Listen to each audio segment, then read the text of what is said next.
Harihi Om, my dear holy souls. This is Mata Anantananda, Sri Sadguru Shivarama Avadhuta Ashramam, Kamvaram village, Kurnool district, Andhra Pradesh state, from Bharat, that is India. Under the caption of Wonderful Indian Folk Stories, we are enjoying the adventurous stories of Bhatti and Vikramaditya, the historical personalities of ancient India. In that series, this is the 27th video. In this, the story told by five-colored female parrot, Sarangi. Its argument is, we should not believe men. In this story, some important incidents are: in a city, Abhaya Satyam, a rich businessman, Valmiki, had a son, Tarka Kesari. He became as a gambler. He was driven out from home, reached Alaka Puri, and joined in a shop as an employee. The owner, Nishada, had given his daughter Alankari to Tarka Kesari. What happened in the next will get narrate. The outcoming skills from this story are: the bad habituated people will ruin not only their lives, but the lives of their family members also. That's why we must be cautious towards the psychology of gambling. The rest of this story we'll enjoy. Now, the second idol on the golden throne, Madanabhisheka Valli, is continuing her story to Bhoja Raja Indra. In that series of stories, she was explaining now Bhetalas. Now Bhetala continuing the sixth story, in which two male and female parrots, they are arguing about the nature of men and women. So, according to the request of Prince Parakrama Kesari and Princess Ratnavali, who got newly married, so the five-colored female parrot Sarangi was telling her story. She said, "Oh, newlyweds couple, you are looking very beautiful and suitable to each other, because you asked me to say why I am rejecting Saranga and why I am saying we should not believe men. Okay, now I am narrating my version. Listen carefully. Once upon a time, there was a city, Abhaya Pattanam. In that city, a rich businessman was there. His name was Valmiki. He had only one son. He put the name as Tarka Kesari. In the childhood itself, he lost his mother. That's why, with great love and affection, Valmiki, protecting his son, because of such care, he became, the son Tarka Kesari became very mischievous.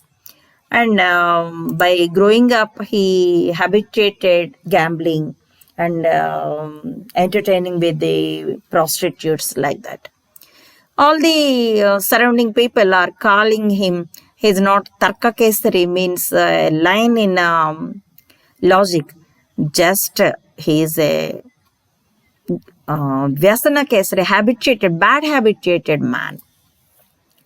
So the father, Valmiki, he tried like anything to make him in a good manner, but in vain.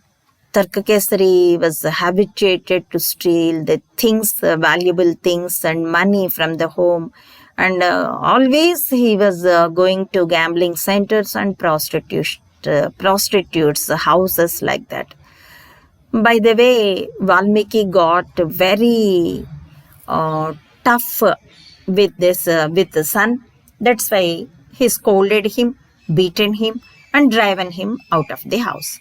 Then Tarka Kesari wandered here and there, and he tried in so many manners, but in vain, so that he left the village. that city, and had gone here and there and traveled like anything without any goal, just like aimless. And finally, he reached a city called Alaka Puri. There, because of hunger to fill the belly, he approached a rich businessman who had a grocery shop. His name was Nishada. He approached there and begged for a job. Then he got it. So, because he had no money, he was in a righteous manner and doing service there. Nishada, he had only one daughter, Alankari. She was very beautiful and good-natured girl. And because she was the only daughter to Nishada, that's why he didn't want to send her daughter to in-laws' house. That's why he was searching for a son-in-law who will stay with them. Actually, the rich people, they won't accept such a proposal because there may be trouble. There might be troubles in in-laws' houses, and it is not a respectable one. That's why nobody will come.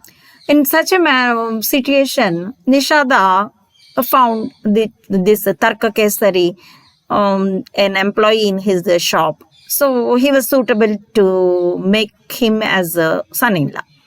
Then one day, with acceptance of Tarka Kesari and Alankari, he made marriage to them.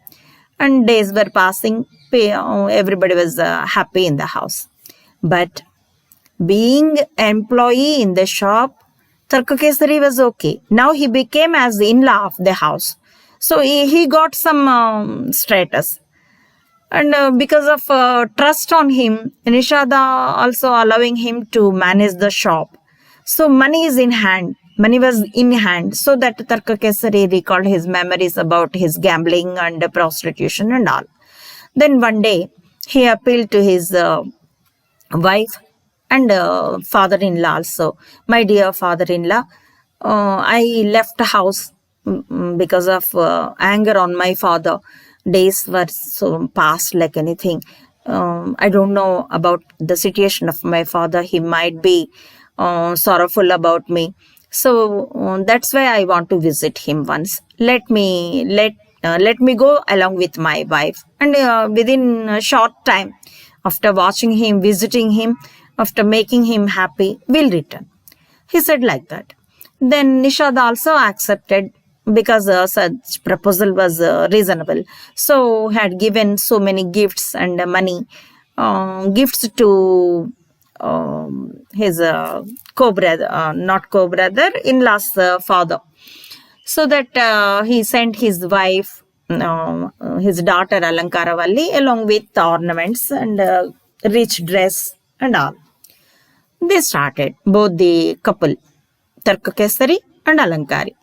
They walked for a few days, and once when they were in a forest while walking, Tarka Kesari said, "My dear wife, this is the forest. Maybe thieves will be there. That's why you please give all of your ornaments. I'll keep them in secrets." She felt okay. That's why Alankari had given all of her ornaments, packed them in a cloth piece and given it to Tarka Kesari. He kept it inside his shirt, and then he had thrown her into a well aside the way, and he left. Then Alankari felt very bad and very frightful, and she shouted for the security. "Oh, save me," like that. She shouted. The other travelers, they watched her and they helped her to escape from the well. Then somehow she managed to reach parents' house.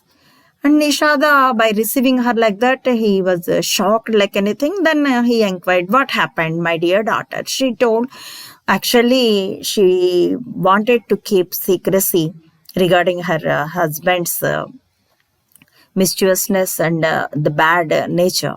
So she said, "My dear father, while we were traveling in the forest, we met a group of thieves.